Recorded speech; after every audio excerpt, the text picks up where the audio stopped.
Yeah. I think one of the greatest ways to get your kids to be a read is to be a reader yourself. If you are demonstrating that you are reading on a regular basis, they're going to mimic that. They're going to appreciate it. Reading to them is huge. I still have very fond. I mean, I've been a good reader for many years, but I still have incredibly fond memories of being in fourth grade and our teacher, after recess every day, spending 20 minutes reading parts of Tales of a Fourth Grade Nothing to the whole class. If you read aloud to them, if you read with them like they're sitting next to you, if you are the reader, they're going to mirror that. And and the flip side is, and I'm guilty of this too, so I'm not throwing any shade. The flip side is, if you're on your phone all the time, if you use that as the distraction, and you're not consciously showing them that I'm actually reading a book on the phone, for example, that would be an exception. That is also what they're going to want to mirror. So what you value, they will value, and what you respect, they will respect. And go to the bookstore, walk them through a bookstore, show them the value of the library. Support your libraries, because libraries are very much under attack for crazy reasons. Support your libraries, make sure those books are available. I was never told I couldn't read anything in the library, and I read things that probably weren't really for my age. I tried to read John Updike when I was in junior high school. It's like, it didn't do anything for me. But having that option, feeling that freedom to read whatever you want to read, and that voyage of discovery is huge. So as much of a supporter as you can be of that, that's I think your kids are largely going to reflect on that and pick up their own works. If they tell you they can't read or they aren't doing well, understand. And I think we're much better about this than we used to be.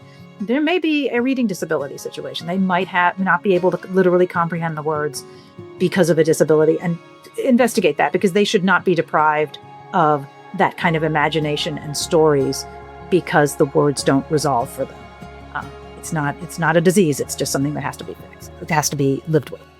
Everybody, welcome back to Living the Next Chapter, the author podcast, where we get to meet amazing authors from around the world. Our author today is a writer who has a lot of the things that I love to read about. She's one of the people that writes these amazing articles, and I love this because I love music, I love pop stuff, I love Celtic stories, I love all this stuff. And it's really exciting to have Randee Dawn on the podcast today. You're going to love her. You're going to love her books, and a new book coming out real soon as the time of recording. And if you want to see a fox, it could be Randee. If you want to go that way, yes, it could be Randee. But also another fox on Randee's lap. Go to Randee's website and you'll be like, oh, that's a real fox. Randee, welcome to the show. Nice to have you on the podcast. Hi. Thank you so much for having me. I'm delighted, and I feel like I've written everything specifically for you after that description. I know. It's so good, because everything that you write about is stuff that I would be searching for on the websites and looking online and Googling. So this is great to have time with you. Yay. We have found one another. Excellent. We talked before we hit record. On your website, front page, there's you and a fox. Please, for those people at home, they're like, wait, is that really a fox? Can you explain what's going on here with a fox on your website? Absolutely. So this is a real fox. He's a semi-domesticated fox named Victor. And basically, I'm a huge fox fan. I love them. I think they're adorable. They're cat dogs. They just delight me. Do not want to own a fox. Nobody really wants to own a fox. They're a little smelly, and they're still not fully pets, right? But I learned that there was a canid rescue association called the Judith A. Bassett Canid Center. It's kind of got a lot of names to it, but if you look it up, it's outside of San Diego, California, and you can go visit. You have to organize it ahead of time. It's about an hour outside San Diego. You can go visit the foxes, and if you set up a photo session, they will take photos of you with the foxes. All the foxes are on like a little leash that gets photoshopped out, so you don't actually see that, and they're not running wild all over you or anything. But I thought, if I'm going to do author photos, let's combine the two pleasures, right? So it's really terrific, and I've gone there now twice for author photos, and I sponsor one of the foxes that's there, who's named Libby. Nice. And they're lovely people, and if you are interested in foxes, do find their website and go check them out. Excellent. We'll grab a link and put that in the show notes as well for people to go and donate as well to these. I love foxes. They're curious. They're a little bit crazy, a little bit funny. Right. And there's just a lot of entertainment value in a small animal, right? If you have never watched a video of a fox hunting in the snow, I beg of you, go on YouTube, look that up. You will be laughing all day. So. There you go. I love it. I love that you have a passion for this as well. That's really nice. I'm glad that's on your website too. It's a good conversation starter for sure. Yeah. And again, I get to talk about the good deeds that they do over at the Kennedy Center. They have other things there too. They have singing dogs, believe it or not. That's a part of the Kennedy family. They have coyotes. They have wolves. Nice. So they have a bunch of different types of animals there that are all under the Kennedy umbrella. Nice. But the foxes, I think, are the primary draw for most people. I like it. Randee, talk a little bit about your background as a journalist. You've been writing for a lot of different places, some pretty notable places that people would be like, wait a minute, I know that. Kind of, what's your origin as far as getting into this as a journalist? And tell us a little bit about the places you have written for. Sure. I'll try to do the sort of condensed version, but the actual origin of me getting to be a journalist ties into animals because I thought I wanted to be a veterinarian. And I took an animal husbandry class when I was in middle school, like about, I was probably 13, 14. And I loved the animals, but then they said you have to give the animal a shot, the vaccine. And I'm like, I can't do that. So my mom was like, well, if you can't do that as your lifelong dream, what do you like to do? And I said, I like to write. And she said, well, you could be a journalist, which was actually very smart of her because there's a smaller chance that you're going to make money as a journalist than there is. There's a greater chance, that you're going to make money as a journalist than there is as an author. Yeah. So that was an actual career I could pursue. And I've been doing it since basically in one version or the other since high school. It just, it's a long, slow climb up primarily. You write for free, then you write for almost nothing, and then you write for a little bit more than nothing, and so on and so forth. But I did a lot of music journalism when I was in college. Colleges are they love it when college students are really into certain kinds of music. And I started writing about music and doing reviews and going to concerts and hanging out with bands when I was in college. And then after college, the music didn't quite speak to me in the same way. And I segued into television and movie coverage. Some reviews, not a lot of reviews. I'm really interested in writing profiles about people. And that was true for music journalism also. There's something called new journalism, which really got started in the 1960s with authors like Gay Talese.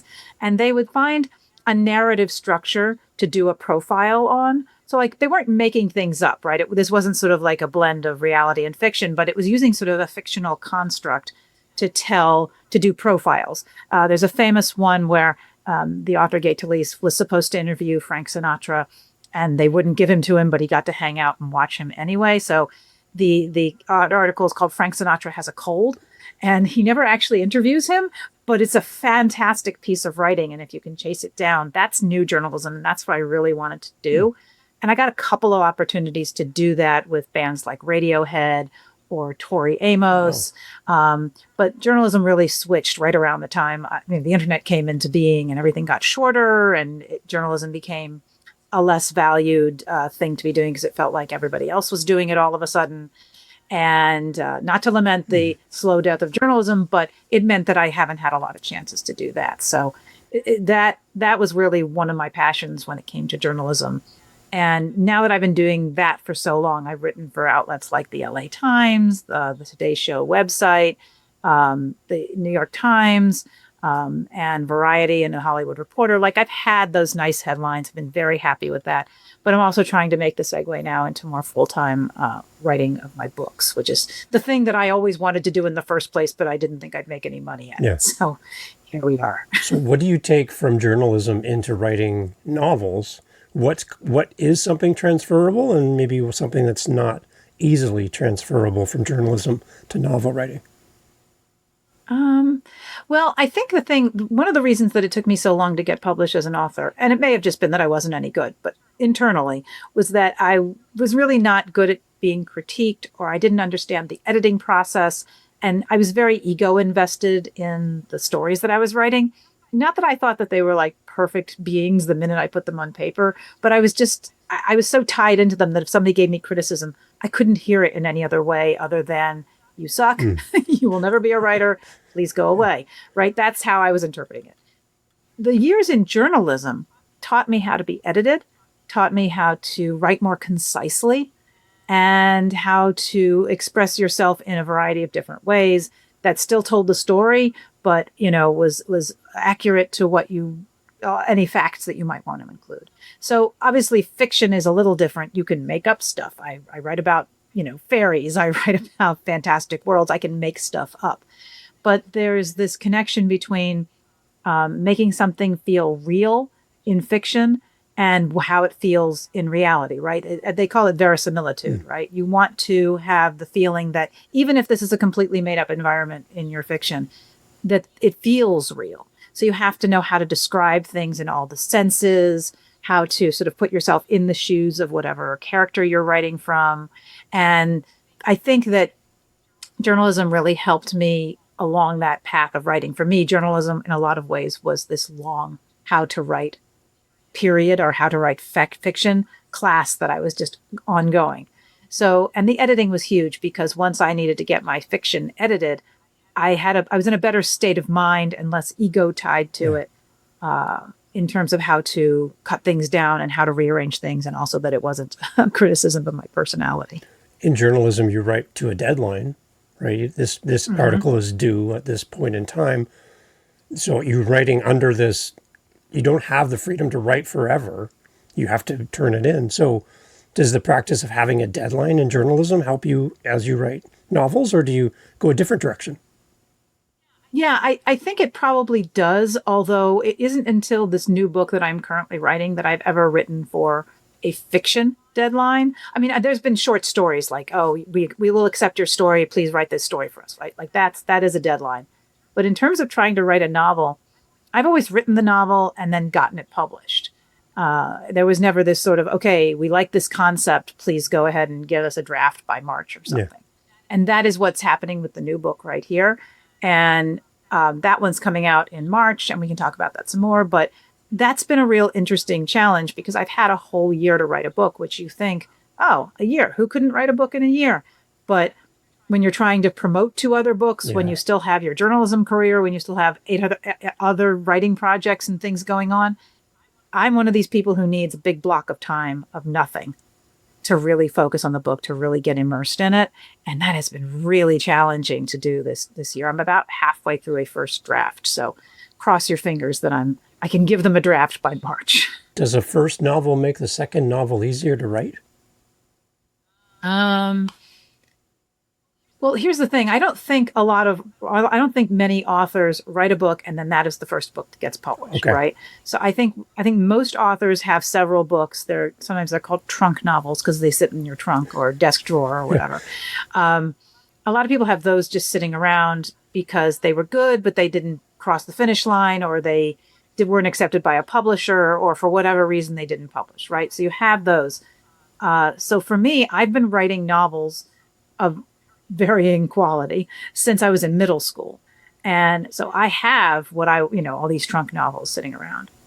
And one of those novels, which did actually come out in April of this year, called The Only Song Worth Singing, that one got me my agent, but it didn't get me a publisher. So I knew that book was good enough to be published. It's just, there's so much luck and timing in this business that you may submit a book that is perfectly good, nothing wrong with it, should sell copies, but for whatever reason, the market isn't open to it at that time. Right. So that was the case with The Only Song Worth Singing. And then this new book, which is coming out or will be out by the time you listen to this, Leave No Trace, was another one of those kind of books. That's the book I started writing when I was in middle school. And there's very little similarities to what got published. There's a couple of characters and a location that's very similar from when I started it. But again, that one sat around and it didn't get picked up, and it almost got acquired, but then it didn't. And after those 2 books that my agent sent out didn't land, she said, maybe you should try writing something different. And I was like, different? I still want to write fantasy. But then I thought, okay, those books are kind of dark fantasy, a little more on the serious side. And various other things were going on in the background. And I ended up with this idea for a funny fantasy book about a reality TV show run by mythical creatures, for mythical creatures, but starring humans. And that one is called Tune In Tomorrow. And that got picked up. And then the people at the publishing house, Solaris Nova, they said, we like this book. It sold well. do you have other ideas for this universe? Like not necessarily a sequel, but like within the universe. And I said, I can do that because the book got picked up right before COVID. And I wrote another one in this universe during COVID. And I said, yes, as a matter of fact, I do have that book. And that is the book that's coming out in March. So for that specific reference, does the second book make it easier after you got the first book? 100%. But all those qualifiers mean that it's definitely, Tune In Tomorrow was definitely not the first book I ever wrote. Okay. Yeah. So, and then the other two books, Leave No Trace and the other Only Song Worth Singing, I was actually in the right place at the right time to talk to editors and publishers. And they said, we'll take a look at it. And they picked them both up right around the same time. Solaris said, we want more from the Tune In Tomorrow universe. So that's why all of this kind of came together in a very nice way. But it was almost a little bit too much. Right. Yeah. Because the one thing from a musical perspective, I'm a musician. I've been doing music for a long time. In writing music, I think that first album a band puts out, that album took them a lifetime to create, right? Because it was all of the things that led them to that first ever recording studio, first release. And I find a first album from a band to be kind of their moment to where they identify themselves and identify what they sound like. Yeah. And then from there, every album from there is maybe a repeat of the first album, or just write the hits or whatever, and it's a little bit harder to keep your identity after that first album because you change, the band changes, things happen. But I always have a soft spot in my heart for a band's first album. So that's kind of, and for an author's perspective, same thing.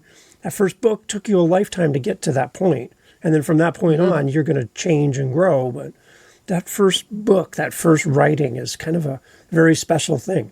So yeah, I kind of like going back to make that comparison. Yeah, no, I think it's a fair comparison. It's just that I don't think that there are maybe bands who say record an album on a very small label that doesn't go anywhere, and then they get the big break on the big label or their first album that way. I feel more like that's a little bit more like my own journey, because again, the first book that I got published is definitely not the first book that I wrote. And I will tell you, I started it in 2017 and it got bought in 2022. So I can tell you it is a 5-year investment of life, but it is not a whole life. The whole life really, I would say, is my new book, Leave No Trace, because I started writing it so young. And there's elements of it that I've just been interested in my whole life. What is it like to live in the woods? What are bands like? What are bears like and how do they behave? Because there's a bear character. So like, in a way, that's been kind of something I've been gathering information on my whole life and then trying to fit it into the book to get that verisimilitude I talked about earlier. Yeah.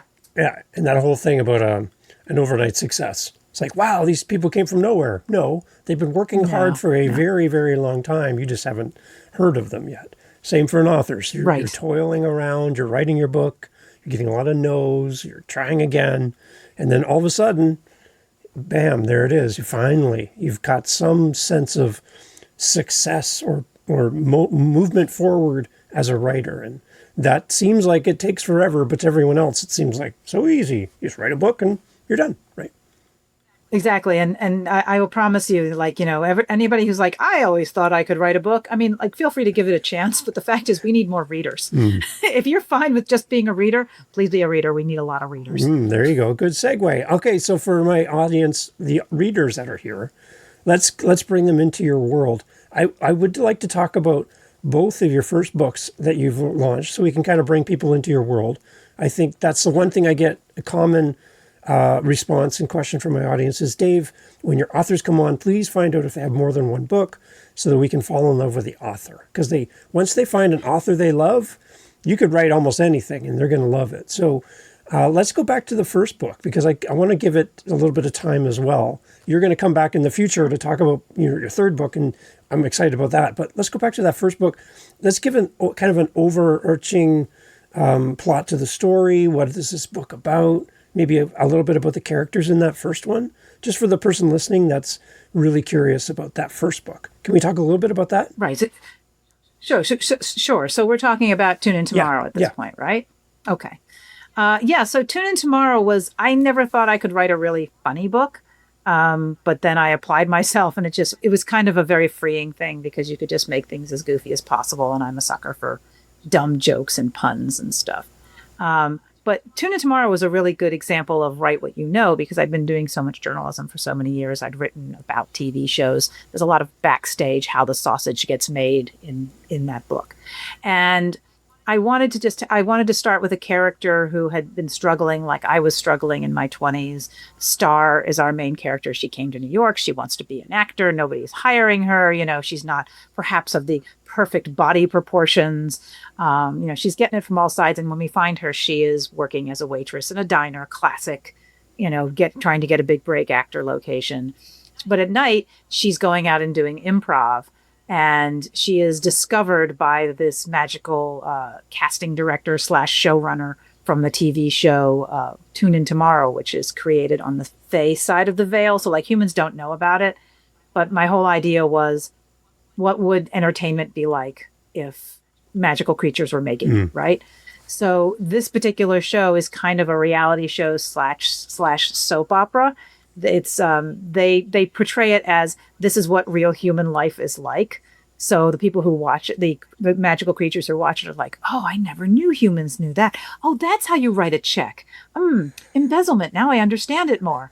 Because if they're going to write their own entertainment, they're going to write not about the mundane things of their life, which is magic and dragons and all that, right? They're going to write about the mundane things of our lives because that's fascinating. That's magical stuff. I mean, what do you mean? You have to get a license for things. So, and that's kind of in a lot of ways how soap operas work. They have, it's day-to-day mundane little things, but then they also have these grand stories. And I had worked at a soap opera magazine and I was thinking, okay, what if they ran a kind of soap opera-y / reality show, right? So Star is doing her best to get a break in this industry, isn't getting a break, but then this showrunner / casting guy named Jason, who is a faun, Faun, not like a deer, but like Mr. Tumnus, he shows up at one of her performances and she's doing improv as a singing mango. And he's like, that's perfect. That's exactly what we need on our show. And he approaches her and she gets hired on the show. And then she goes into this whole new world, which has all the creators of the show, the writer, the director, the camera people, all of that. They're all magical creatures. But the people who are on the show are humans. So she has to deal with discovering that this world actually exists and then also trying to work in the very competitive and ego-driven world of acting. And one of her main obstacles is that there's this actress who's been on the show for many, many, many years and is very threatened by this new hire. Star is actually the first human hired on this show in 30 years. And when she starts asking, well, what happened to my predecessor? Like suddenly nobody will talk about it. So now she has a mystery to solve because she doesn't want that to happen to her. Like whatever that one did wrong, I don't want that to happen to me. So that's kind of the real basis for the book. But it also gave me a chance to discuss a lot of things, not just about how TV gets made, but there's a whole subplot where if you are on this show as a human actor and then you win an award, because of course there's an awards program, and you win an award, you get like a little bit of magic. And it might be very small, like I can look at an apple and see what the nutritional content is, junkie magic, right?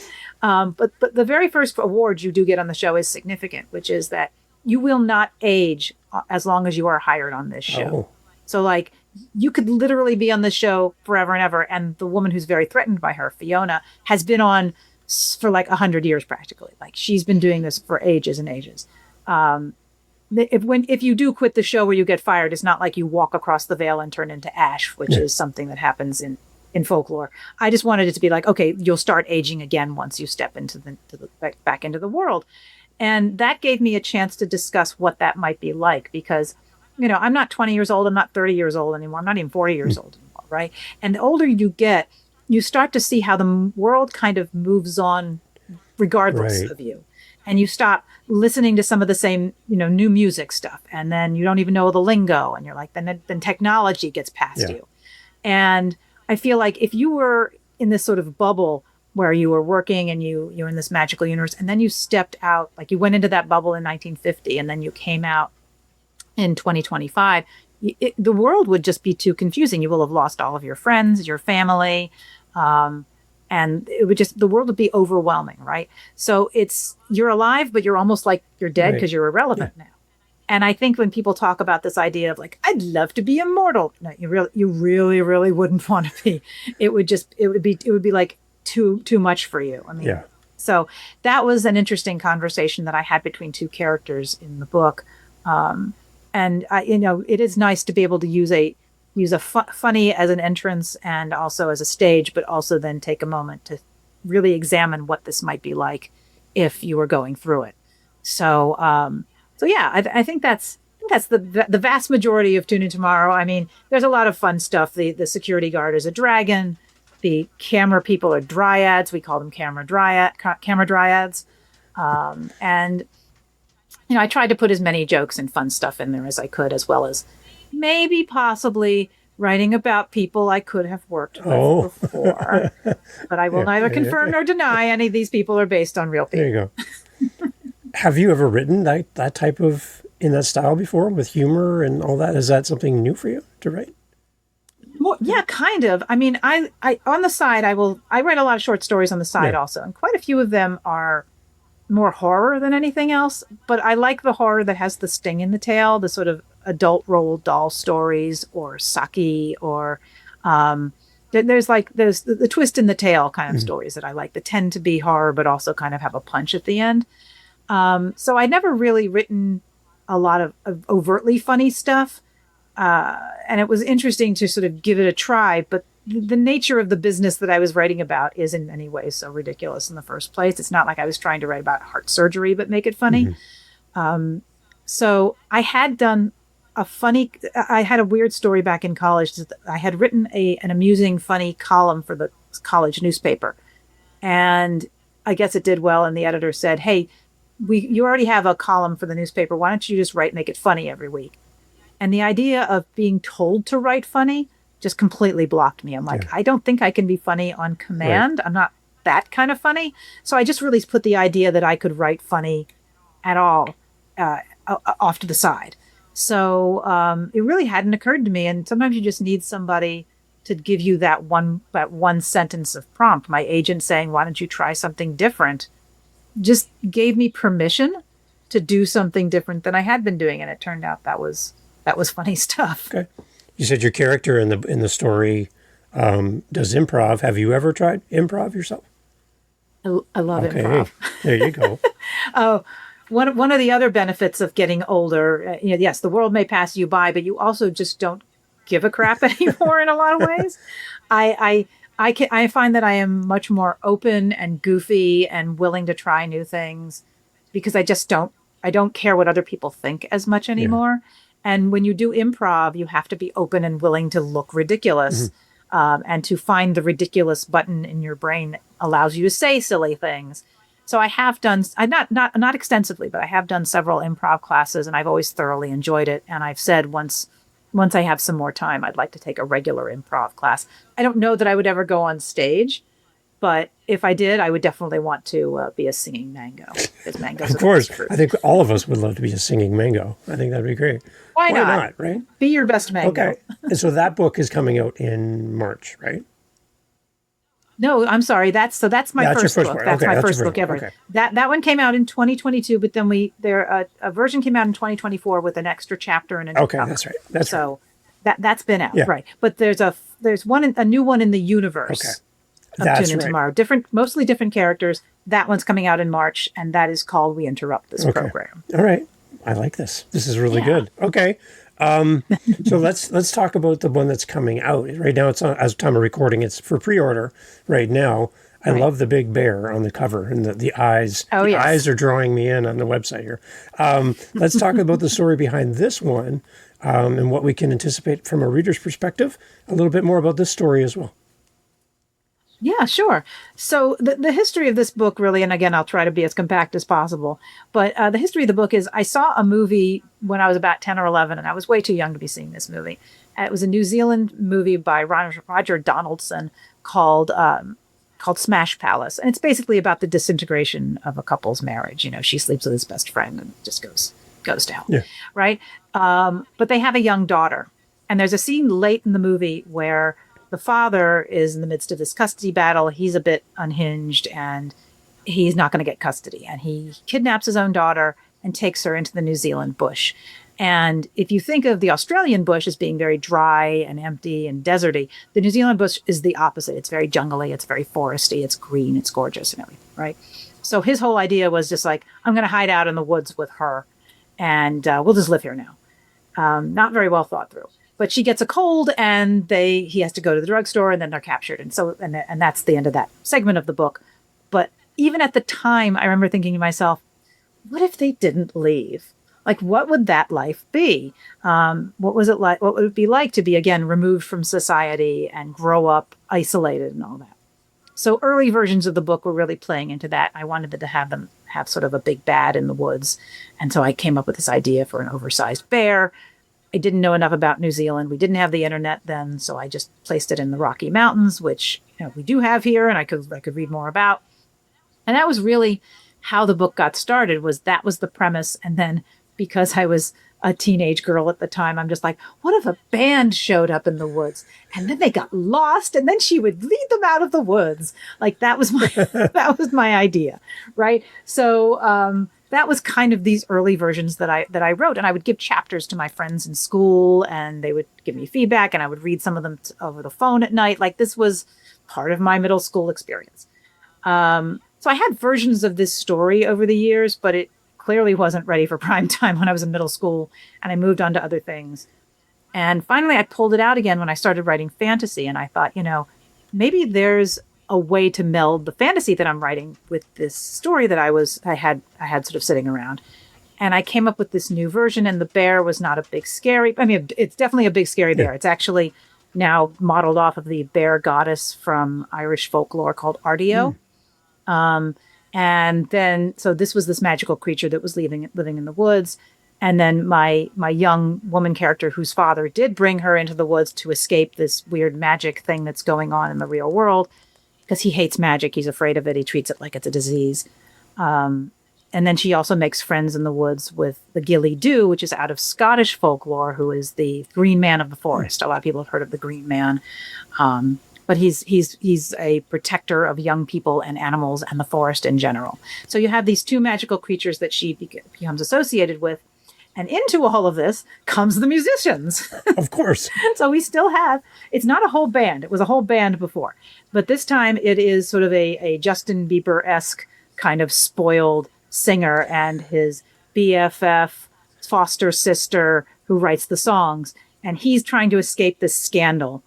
And so that he's like, they watch Deliverance and they get all the wrong messages. And he's like, I want to go hunt a bear and then we can get out of the eye of the press and everything.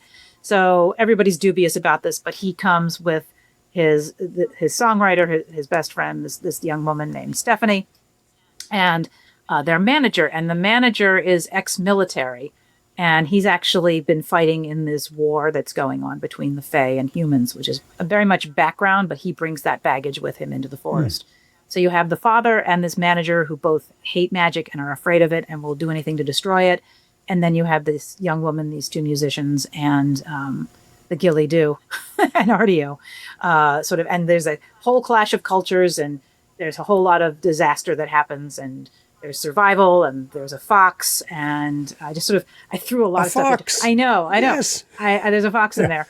So I was able to throw all these things that I had been just storing up. It was a bit like I'd been storing up nuts all these years, and finally found a way to put them into the correct recipe. And that's how we ended up with this. So the book, it refers to this Fae-human war because the Faes are losing their land and they're streaming into our world. And of course that has metaphor for what's going on today. But I can see writing another book after this in which the war is over and we see how things pan out, and bringing in characters from this book, but also maybe even the book that just came out earlier this year, The Only Song Worth Singing. So they're all standalones and they're all separate, but I can imagine doing this third book in which we tie a lot of things together that are not currently tied together. Wow. Talk about the covers of your books. Like, they're gorgeous. Like, they're really beautiful. I'm so happy. Do you have a lot of input on the covers as an author when you're doing this? So for these two books, The Only Song and Leave No Trace, which are both on the same publisher, from the same publisher, which is why I mentioned them together. They were done, I don't know the artist's name, basically. My publisher found him. He's a young art student who recently graduated. He's from Pakistan. Gorgeous. And I would love to give him more credit, but I do not have his name. And I've asked, but I do not have his name. And what I had in terms of input for these books is this is a picture that I have in my head, and I tried to sketch it out and I sent it to them. And versions of it then came back. They kind of got ideas. I picked photos from around the internet and I said, this is sort of an inspiration picture for this character. This is an inspiration picture for this bear or something like that. And then they gave me sketches and we worked on the sketches, and you go through a couple of iterations. Well, this doesn't look right here, or this is too big, or the hand isn't right over here, or something like that. Yeah. We don't use AI. But when I say the hand isn't right, it's not AI. It's just, this is not facing the right direction or something. But for Leave No Trace, I was particularly pleased because, again, this is something I'd had in mind for so many years. And I love the idea of the bear looming over it all, because the bear is scary, but the bear is also helpful. So this is an important thing to remember. And on the cover of Leave No Trace also, there's a little picture of a blue butterfly. And that is something that comes into play later, because my favorite covers of books are the ones that have something's going on in the cover, but you don't know what it is. And then you get about halfway through your book and you're like, that is. So I love those little Easter eggy things that reward you for reading the book and then are reflected on the cover. They're beautiful. The flowers down by the feet, everything all means something. They're beautiful. They're really, really nice. And I think they're very beautiful. Thank you. Really good. I do like them. I love the bear. I love the eyes on the bear too. Like you're like drawn to that. I'm like, it's like they're following me when we're talking on your website. It's really good. Maybe they are. Maybe they are. I like that. Any thought of an audio version of the books in the future? The rights are available. So if anybody's listening to this and would like to buy the rights, yes. Okay. I would 100% love an audio version. We have an audio version of Tune In Tomorrow, but we don't have these two books.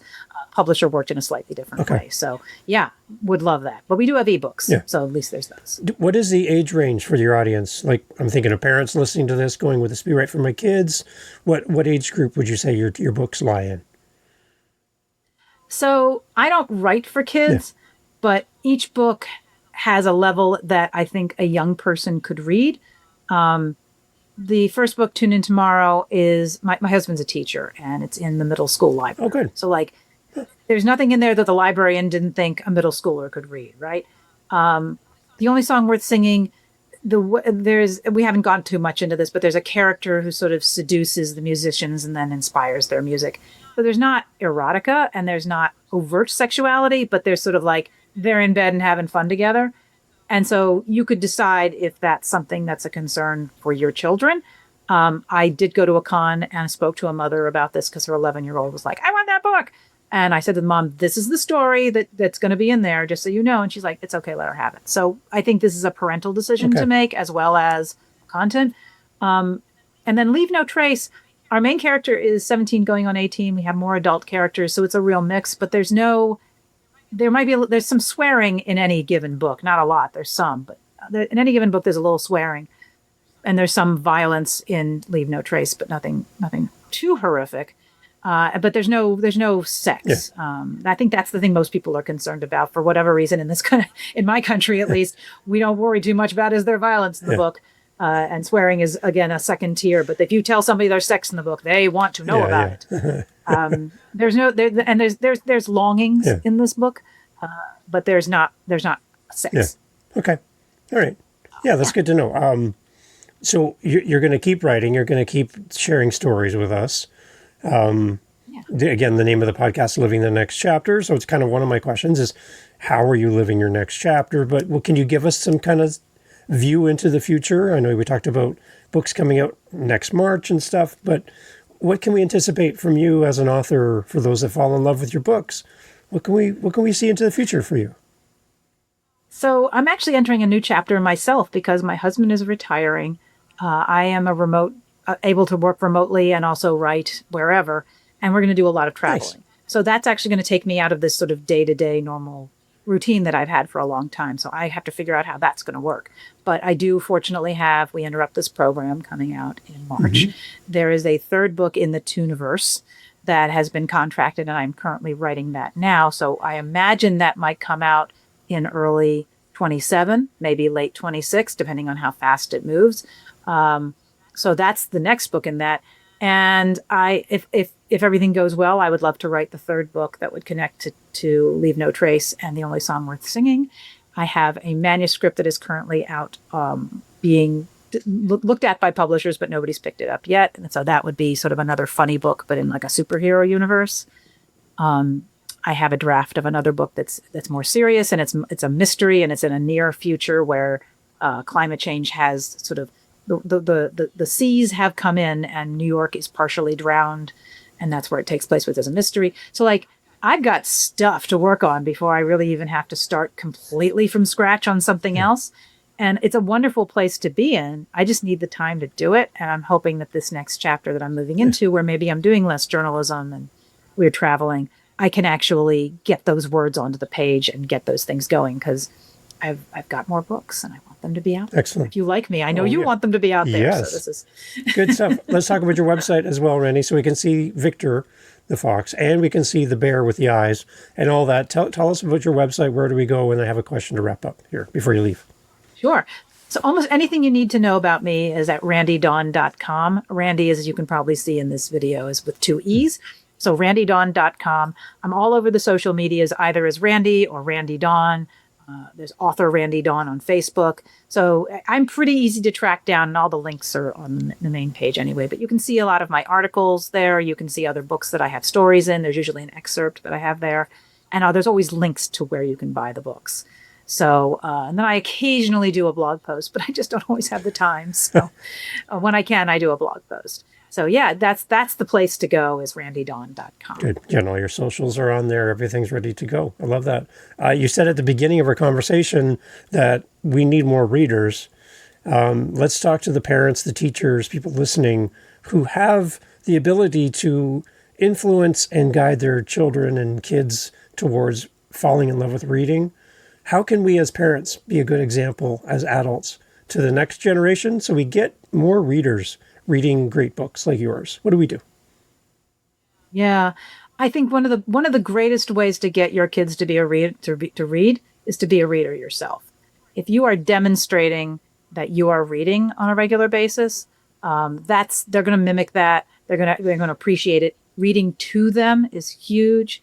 I still have very fond, I've been a good reader for many years, but I still have incredibly fond memories of being in 4th grade and our teacher, after recess every day, spending 20 minutes reading parts of Tales of a 4th Grade Nothing to the whole class.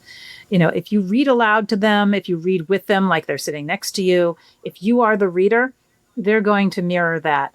And, you know, and the flip side is, and I'm guilty of this too, so I'm not throwing any shade. The flip side is, if you're on your phone all the time, if you use that as the distraction, and you're not consciously showing them that I'm actually reading a book on the phone, for example, that would be an exception. That is also what they're going to want to mirror. So what you value, they will value, and what you respect, they will respect. And go to the bookstore, you know, walk them through a bookstore, show them the value of the library, support your libraries, because libraries are very much under attack for crazy reasons. You know, support your libraries, make sure those books are available. I was never told I couldn't read anything in the library, and I read things that probably weren't really for my age. I tried to read John Updike when I was in junior high school, and it's like, it didn't do anything for me. But having that option, feeling that freedom to read whatever you want to read, and that voyage of discovery is huge. So as much of a supporter as you can be of that, that's I think your kids are largely going to reflect on that and pick up their own works. Excellent. And you know, if they tell you they can't read or they aren't doing well, understand. And I think we're much better about this than we used to be. There may be a reading disability situation. They might not be able to literally comprehend the words because of a disability, and investigate that, because they should not be deprived of that kind of imagination and stories because the words don't resolve for them. Yeah.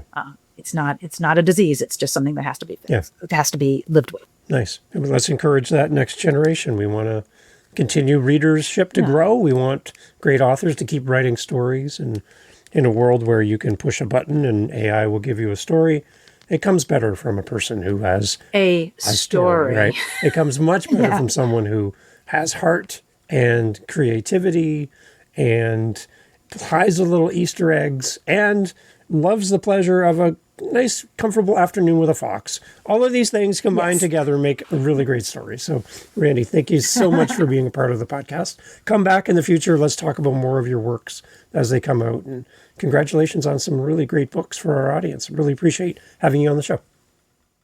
Oh, it's my pleasure. Thank you so much for having me on. Excellent. Everyone, all information, as always, for Randee in the show notes. Please go through and click through, grab all the books you can, leave great reviews. Randee, I'd love to hear your thoughts from a reader's perspective on the characters, on the story, and it also helps other people find Randee's books as well. So please leave great reviews when, not if, when you buy Randee's books, so more people will come find Randee. Again, Randee, thank you so much. Thank you so much. You have a good afternoon. Hey, thanks for listening to the podcast. Glad to have you here. I just want to let you know that you can always find out what we're doing live in the moment by going to our YouTube channel. Head over to livingthenextchapter.com. There'll be a link right there. Head over to our YouTube channel. Make sure you like, subscribe, do all the things that all the YouTubers love to say. And in our YouTube channel, a couple things. You're going to get advanced listens. You're going to get the episodes that we're working on in real time. So we record and post daily on our YouTube channel. I'd love for you to give us a follow over there. As well, we're making playlists. We have over 500 episodes. So finding the right episode for you, we're trying to group things into playlists. So if you like children's books, if you like business, you like historical fiction, we're grouping our authors together to make it a little easier for you to find your favorite next author. So head over to livingthenextchapter.com. And again, I'd love to hear from you. Hearing from the listeners of the show is great. And I just want to say thank you for being a part of the podcast family. And I look forward to having you back for the next episode. Thank you for being here. I really appreciate your time and your listen. Take care.